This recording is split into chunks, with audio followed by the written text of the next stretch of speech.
ఊర్లో గత కొంతకాలంగా రొయ్యల చెరువులు అనధికారికంగా రన్ చేస్తున్నారండి. అయితే మేము 2013 నుంచి ఈ చెరువులు రద్దు చేయమని, నిలిపివేయాలని పోరాడుతున్నామండి. ఈ పోరాటంలో భాగంగా అలా పోరాడుతుంటే 2023 గత సంవత్సరం కోర్టు ద్వారా మేము చెరువులు నిలిపివేయాలని హైకోర్టు ద్వారా ష ఆ ఉత్తర్వులు తెచ్చుకున్నామండి. కోర్టులో మొత్తం ఆ చెరువు నిలిపివేయాలని. అది నిలిపివేశారండి.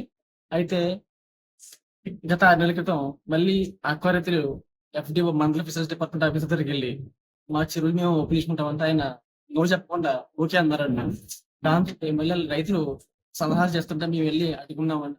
మేము కలెక్టర్ గ్రీవెన్స్ ఇస్తే ఇంకొంచెం ఆగిందండి. అయితే ఈ మధ్య కాలం గత 2, 3 రోజుల నుంచి ఎఫ్‌డీఓ గారు కూడా వీళ్ళకి సపోర్ట్ ఇచ్చి మాకేం పర్వాలేదు చేసుకున్నట్టుగా మాట్లాడుతున్నారండి. దాంతోటి ఎఫ్‌డీఓ గారికి మేము కంప్లెయింట్ ఇచ్చినా సరే ఆయన పట్టించుకోకపోవడంతో పదే పదే మేము ఫోన్ కాల్స్ చేసామండి. అయినా సరే రెస్పాండ్ అవ్వట్లేదండి. ఎందుకని అడిగితే మీరు మీరు సంఘటనా స్థలానికి వెళ్లి మీరు ఫోటోలు తీసుకురండి.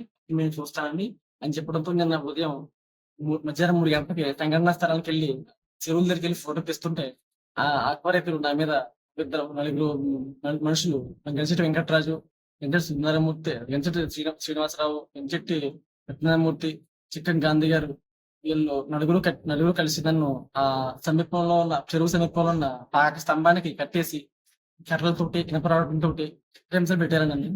మొత్తం తల నుంచి మెడ, కాళ్ళు, నడుము మొత్తం అన్ని చోట్ల తీవ్రంగా కొట్టేశారండి నన్ను.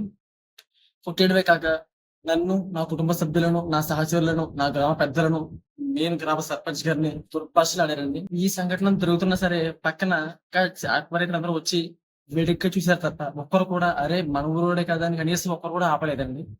ఇదంతా జరుగుతున్నా సరే మళ్ళీ కొట్టినప్పటికి నాకు స్పృహ తప్పి కింద జారిపోతుంటే పైకి లేపి నన్ను పైన ఇంకో తాడు బంధించి మళ్ళీ కొట్టారు తప్ప కనీసం ఆపలేదండి. ఇది జరిగిన తర్వాత మా నా మా మా అన్నయ్య, మా నాన్నగారు, మా తమ్ముళ్ళు వచ్చి ఏం జరిగిందని అడుగుతుంటే వాళ్ళు వచ్చి చేయడానికి కొట్టడం ఆపారండి. అయితే వీళ్ళు వచ్చిన తర్వాత కొట్టడం ఆపిన తర్వాత అప్పుడు కూడా విడిపెట్టలేదు నన్ను. అలాగే చూసారండి. మా వాళ్ళు వచ్చి మాట్లాడి ఏం జరిగింది ఇలా జరిగితే అప్పుడు గంట తర్వాత చర్చించి అప్పుడు విడిచారండి. ఈ విధంగా ఇప్పుడు జరిగిందండి. సో నేను కేవలం పోరాడేది చెరువులు ఆపేయాలని పోరాడానండి. ఈ పోరాటంలో నేను విధంగా చిత్రహింసలు పెట్టారండి. కనీసం ఎఫ్‌డీఓ కూడా కొంత త్వరగా స్పందిస్తే నాకు ఇవాళ ఈ పరిస్థితి రాకుండా ఆయన కూడా వాళ్ళతో చేతులు కలిపి ఈ పరిస్థితి రావడానికి కారణం అయ్యారండి. దయచేసి నాకు ఈ పరిస్థితి రప్పించిన పైన తెలిపిన ఆ సభ్యులను ఎంచెట్టి వెంకటరాజు గారు, ఎంచెట్టి సత్యనారాయణమూర్తి గారు, ఎంచెట్టి శ్రీనివాసరావు గారు, చిక్కన్ గాంధీ గారు తదితరులకు నా మీద జరిగిన దాడికి వాళ్ళకి అరెస్ట్ చేశారండి ఆల్రెడీ. వాళ్ళకి తగిన శిక్ష విధించి నాకు న్యాయం చేకూరుస్తారని, అలాగే ఇలాంటి సమస్య మరోసారి పునరావృతం కాకుండా మా పోరాటానికి తగిన న్యాయం చేస్తారని వేడుకుంటున్నానండి. మరిన్ని వీడియోస్ కోసం ఛానల్ ని సబ్స్క్రైబ్ చేయండి. లేటెస్ట్ అప్డేట్స్ కోసం వాట్సాప్ ఛానల్ ని ఫాలో అవ్వండి. ఆ లింక్ డిస్క్రిప్షన్ లో ఉంది.